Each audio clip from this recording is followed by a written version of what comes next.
গুমনামি বাবা নামে পরিচিত একজন নির্জন শিল্পী, আক্ষরিক অর্থে নামহীন বাবা। অযোধ্যা শহরে তিনি মারা যান। তিনি কোন পাবলিক পরিচয় রেখে যাননি এবং ২৬টি লক করা কাঠের ট্রাঙ্ক রেখে গিয়েছিলেন। ওই ট্রাঙ্কগুলির ভেতরে কর্মকর্তারা এমন জিনিস খুঁজে পান যা একজন সন্ন্যাসীর বৈশিষ্ট্যপূর্ণ ছিল না। ইন্টারভিউতেই জার্মান বাইনাকুলারের মতো উচ্চমানের বিদেশি জিনিস অন্তর্ভুক্ত ছিল। বক্সগুলিতে একটি ইংরেজির তৈরি টাইপরাইটারও ও বেশ কয়েকটি সোনার ঘড়ি এবং ভারতীয় জাতীয় সেনাবাহিনীর স্মৃতিচিহ্নের একটি বিশাল সংগ্রাম ছিল। নামহীন আন্দোলিক আসলে সুভাষচন্দ্র বোস ছিলেন, জাতীয়তাবাদের নায়ক যিনি ৪ দশক আগে মৃত ঘোষণা করা হয়েছিল। ৪০ বছর ধরে দ্বিতীয় বিশ্বযুদ্ধে বসে বেঁচে থাকার কিংবদন্তি শোনা যাচ্ছিল। এখন একটি নামহীন কবরে তার ব্যক্তিগত জিনিস আবিষ্কারের ফলে নতুন প্রজন্মের কাছে বিশ্বাস করার শারীরিক কারণ পাওয়া যায়। তাই তত্ত্বটি কেন জনপ্রিয়তা লাভ করলো তা বুঝতে হলে ভারতে বোসের অবস্থানের দিকে তাকাতে হবে। তিনি ছিলেন একজন বিপ্লবী নেতা যিনি ব্রিটিশ সাম্রাজ্যের বিরুদ্ধে লড়াই করার জন্য অক্ষ শক্তির সহায়তায় ভারতীয় জাতীয় সেনাবাহিনীর গঠন করেছিলেন। দক্ষিণ পূর্ব এশিয়া থেকে সরিয়ে নিতে শীঘ্রই খবর বের হয় যে বোস তাইওয়ানে একটি বিমান দুর্ঘটনায় মারা গিয়েছিলেন, তবে কোনো মৃতদেহ ভারতে ফেরত আনা হয়নি। ধ্বংসাবশেষের কোনো ছবি প্রকাশ করা হয়নি এবং প্রাথমিকভাবে জনসাধারণের জন্য কোনো মৃত্যু সংবাদও সরবরাহ করা হয়নি। যুদ্ধের শেষে দৃশ্যমান প্রমাণের অভাবে তথ্যের শূন্যতা তৈরি হয়। একটি দেহের অনুস্ফূর্তিতে জাতীয় শোক একটি অবিরাম বিশ্বাসে রূপান্তরিত হয়েছিল যে বোস কেবল আত্মগোপন করেছিলেন। যখন সোভিয়েত অঞ্চলের দিকে বিমানটি উড়ছিল, সেই উন্নয়নকালে বিমানবন্দরের কর্মীরা একটি প্রোপেলার ব্লেড ভেঙে যেতে দেখে।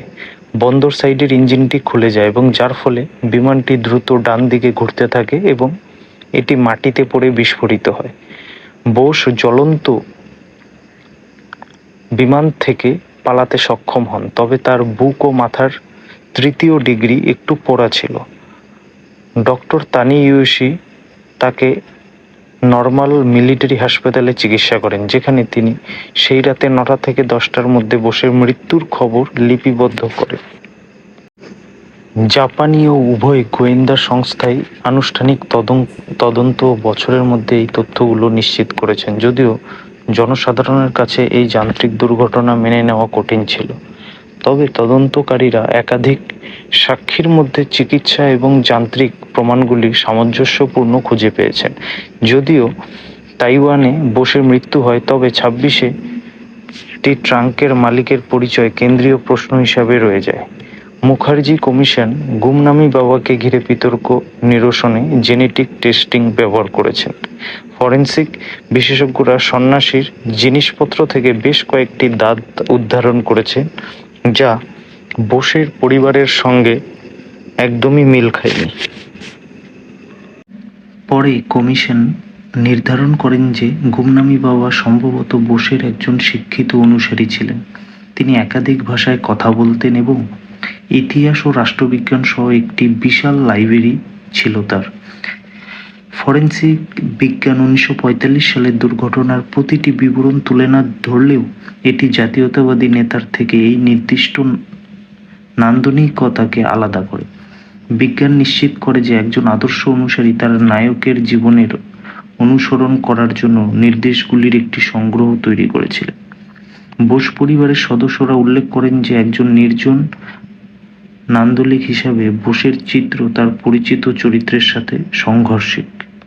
একজন ব্যক্তিকে এটা মেনে নিতে হবে যে একজন মানুষ যিনি তার দেশকে মুক্ত করার জন্য একটি সেনাবাহিনী তৈরি করেছিলেন, তিনি ৪০ বছর ধরে পর্দার আড়ালে থাকতে পছন্দ করবেন যখন তার জাতি সংগ্রাম করছিল। সেই বছরগুলোতে ভারত বিভাজনের ট্র্যাজেডি এবং দশকের পর দশক গভীর দারিদ্র্যের শিকার হয়েছিল। তার পরিবার যুক্তি দেয় যে তার মেজাজের একজন দেশপ্রেমিক এই সংকটগুলো উপেক্ষা করে নির্জনে থাকতে পারতেন না। গুমনামি বাবাকে বোস হিসাবে গ্রহণ করতে হলে সেই বৈশিষ্ট্যগুলো আগুন এবং নেতৃত্বকে বাতিল করতে হবে যা তাকে প্রথম স্থানে একজন নায়ক তৈরি করেছিল। হয়তো নেতাজি সত্যিই সেই দুর্ঘটনায় মারা গিয়েছিলেন, অথবা হয়তো তিনি ফিরে এসেছিলেন এক নতুন পরিচয়ে। কিন্তু একটা বিষয় নিশ্চিত, সুভাষচন্দ্র বোস শুধু একজন নেতা নন, তিনি ছিলেন এক বিপ্লবের নাম। আর তাই নেতাজির রহস্য আজও ভারতের ইতিহাসকে কাঁপিয়ে দেয়। জয় হিন্দ, বন্দে মাতরম। ভিডিওটি ভালো লাগলে বন্ধুদের সঙ্গে শেয়ার করে দেবেন।